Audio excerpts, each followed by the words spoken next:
Halo, Assalamualaikum. Perkenalkan, saya Dea Husnul Khotimah dengan NIM 20191320006. Saya akan menjelaskan mengenai jurnal umum pada perusahaan dagang.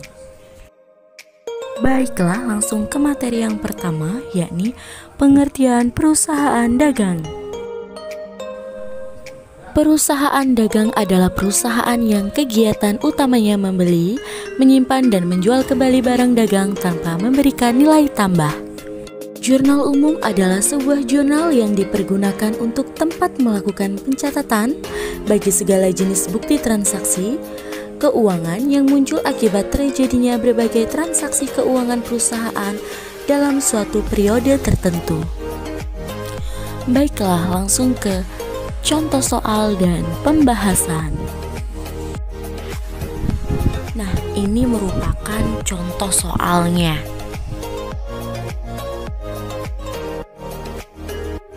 Saya akan menjelaskan mengenai soal. Di sini ada beberapa transaksi dimulai dari tanggal 2 sampai dengan tanggal 29.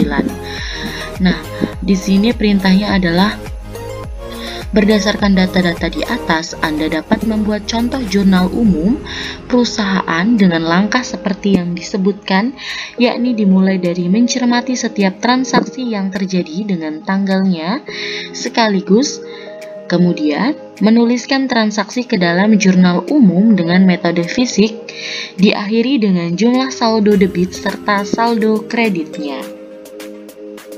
Baiklah, di sini masuk ke pernyataan pertama, yakni bayangkan jika Anda merupakan seorang akuntan di perusahaan Maju Jaya. Pada akhir bulan September 2020, Anda mendapatkan data-data transaksi dengan rincian sebagai berikut. Nah, di sini masuk ke tanggal transaksi tanggal pertama, yakni tanggal 2. Tanggal 2 bulan 9 2020, perusahaan membeli barang secara tunai ke perusahaan Jaya Abadi guna meningkatkan persediaan stok yang ada di gudang senilai 45 juta. Nah, berarti di sini perusahaan membeli barang secara tunai. Di sini berarti jurnalnya adalah pembelian pada kas, karena di sini pembelian secara tunai, jadi kas kita berkurang. Pembelian di debit pada kas di kredit sebesar 45 juta. Ya, di sini sudah langsung dituliskan. Lalu transaksi yang kedua, dikarenakan barang yang tidak sesuai pesanan membuat perusahaan mengembalikan barang yang dibeli senilai 3.900.000. Nah, kalau misalnya ada soal dikarenakan barang tidak sesuai lalu pengembalian barang, itu berarti retur pembelian jurnalnya. Lalu kas kita bertambah.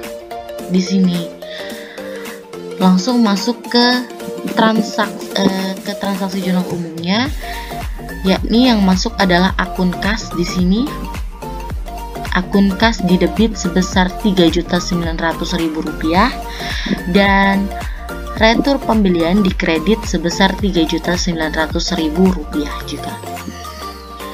Selanjutnya ini ada transaksi tanggal 5, terjadi transaksi jual barang secara tunai kepada toko mulia senilai 7 juta. Nah, di sini karena transaksi jual barang berarti kas kita bertambah karena kita menjual barang kita, lalu penjualan kita berkurang akunnya. Nah, di sini masuk akunnya, kas di sebelah kredit 7 juta dan penjualan di sebelah kredit 7 juta. Transaksi selanjutnya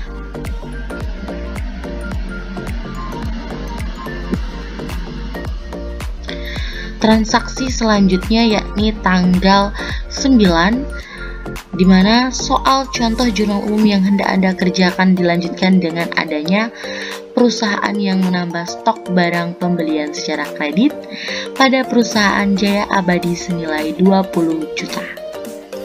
Nah, di sini perusahaan Jaya Abadi ini ingin menambah stok barang seperti itu. Jadi, jurnal yang masuk adalah pembelian. Karena pembelian kita bertambah, lalu karena di sini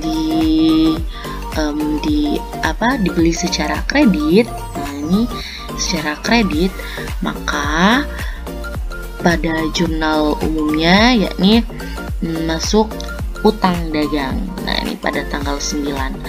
Pembelian di sebelah kredit 20 juta dan utang dagang di sebelah pembelian di sebelah debit 20 juta dan utang dagang di sebelah kredit 20 juta. Lanjut ke tanggal 11. Terjadi transaksi penjualan barang secara tunai senilai 30 juta kepada toko Elektro Bagus. Nah, ini penjualan. Jadi, kas kita masuk lagi nih karena kita menjual barang kepada toko Elektro Bagus. Nah, 11 kita lihat. Nah, ini kas kita bertambah di sebelah debit 30 juta, lalu penjualan kita berkurang di sebelah kredit 30 juta. Tanggal 13, di sini tanggal 13 dilanjutkan dengan toko Mulia yang mengembalikan barang tidak sesuai dengan pesanan senilai 1.500.000. Nah, terjadi retur penjualan lagi nih karena toko Mulia itu mengembalikan barangnya karena nggak sesuai pesanan. Jadi, jurnalnya yang masuk adalah di tanggal 13 retur penjualan. Retur penjualan sebesar 1.500.000 sudah dituliskan di sini nominal transaksinya, lalu pada kas di kredit 1.500.000. Selanjutnya tanggal 15, transaksi tanggal 15, sementara perusahaan membayar cicilan utang kepada perusahaan Jaya Abadi senilai 10 juta. Nah, tanggal 15 ini utang dagang kita berkurang dikarenakan pembayaran cicilan ya. Jadi utang dagang kita berkurang di sebelah debit senilai 10 juta dan kasnya berkurang pula di kredit 10 juta. Kenapa kas kita berkurang? Karena untuk membayar utang dagang. Kenapa utang dagang di sebelah debit? Karena utang dagang itu normalnya itu di kredit kalau dia bertambah, namun kalau dia berkurang di sebelah debit. Transaksi tanggal 17, pelunasan dari toko Sinar Emas senilai 20 juta. Nah, di sini ada pelunasan nih, pelunasan piutang dagang dari Sinar Emas. Jadi toko Jaya Abadi ini memberikan piutang kepada toko Sinar Emas senilai 20 juta dan pada tanggal 17 toko Sinar Emas ini membayar piutangnya. Lalu apa akun yang muncul? Yakni kas pada piutang dagang. Nah, kita lihat. Nah, ini kas pada piutang dagang pada transaksi tanggal 17. Kasnya bertambah 20 juta rupiah dan piutang dagang kita berkurang senilai 20 juta rupiah. Lalu kita masuk ke tanggal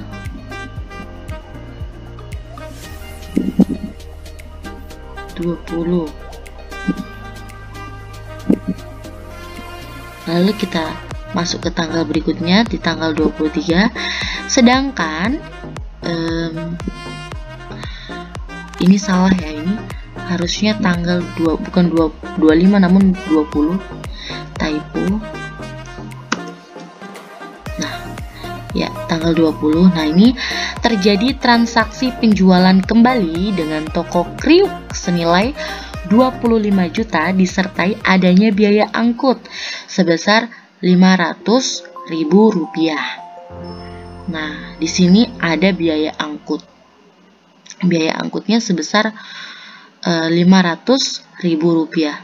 Apa saja akun yang muncul? Kita lihat di jurnal umum.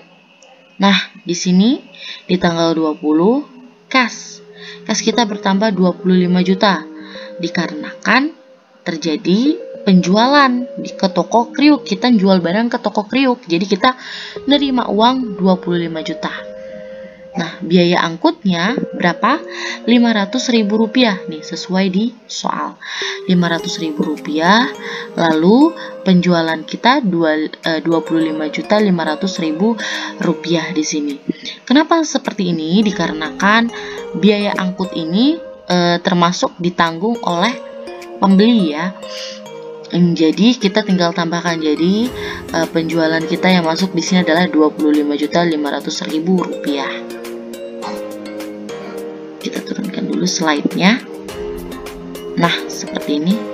Ini kurang besar kolomnya ya, jadi nggak muncul nominal totalnya. Lanjut ke transaksi berikutnya. Di sini nih, sedangkan di tanggal 23 perusahaan membeli barang secara tunai untuk stok modal kepada perusahaan Mosiku senilai 40 juta dengan biaya angkut sebesar 1 juta. Nah, ini hampir sama seperti tadi, seperti tanggal transaksi tanggal 20, yakni yang muncul akunnya pembelian, karena di sini ini membeli barang ya kita, jadi akunnya yang muncul adalah pembelian. Biaya angkut ditambahkan dengan biaya pembelian ini, lalu dapatlah di sini kas kita yang keluar adalah 41 juta. Transaksi selanjutnya, transaksi kembali terjadi di tanggal 27 kepada toko Baru Jaya senilai 30 juta. Nah, di sini kita ke toko Baru Jaya ini menghutangkan ya, jadi menghutangkan barang senilai 30 juta. Jadi di sini muncullah akun piutang dagang. Nah, piutang dagang pada penjualan senilai 30 juta. Piutang dagang di sebelah debit dan penjualan di sebelah kredit 20 juta. Lalu transaksi selanjutnya, transaksi tanggal terakhir, toko Baru Jaya tersebut mengembalikan barang dagang yang tidak sesuai pesanan sebesar 7 juta. Nah, 7 juta di sini. Nah, di sini muncullah, karena ini pengembalian barang maksud saya. Jadi muncullah akun retur penjualan di sebelah debit dan piutang dagang di sebelah kredit. Kenapa piutang dagang di sebelah kredit? Karena piutang dagang dari toko Baru Jaya ini berkurang dong, karena dia mengembalikan barang di sini, mengembalikan barang karena tidak sesuai pesanan. Jelas ya teman-teman. Lalu di sini kita totalkan.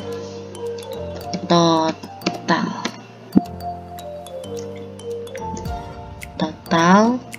Nah, ini pakai rumus ya. Nah, tinggal sama dengan, lalu ketik sum, buka kurung, kita blok dari atas ke bawah sini, lalu tutup kurung, lalu enter. Kita praktek dulu ya. Ya, ini kan diketik nih udah sum, buka kurung, kita tinggal jumlahkan di sini. Kita blok dari atas sampai bawah, tutup kurung, lalu klik enter. Nah, sudah muncul. Nah, jadi ini balance ya teman-teman. Balance-nya di sini adalah 250.900.000 rupiah. Nah, baik, terima kasih teman-teman. Ini kita sudah selesai membahas soal. Baiklah, itu saja yang bisa saya sampaikan. Saya pamit undur diri. Wassalamualaikum warahmatullahi wabarakatuh.